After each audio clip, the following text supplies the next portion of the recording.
ಮಧ್ಯದೊಳಗೆ ಬೆರೆಯುತಿಹ ಕರ್ನಾಟ ದೇಶದೊಳಿರುವ ಕಾಳಿಂಗನೆಂಬ ಗೊಲ್ಲನ ಪರಿಯ ನಿಂತು ಪೇಳ್ವೆನು.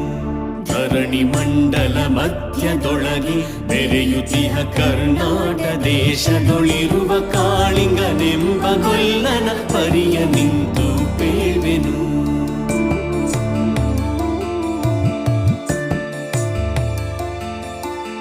ಎಳೆಯ ಮಾವಿನ ಮರದ ಕೆಳಗೆ ಕೊಳಲನೂದುತ ಗೊಲ್ಲಗೌಡನು ಬಳಸಿನಿಂದ ತುರುಗಳನ್ನು ಬಳಿಗೆ ಕರೆದನು ಹರುಷದಿ.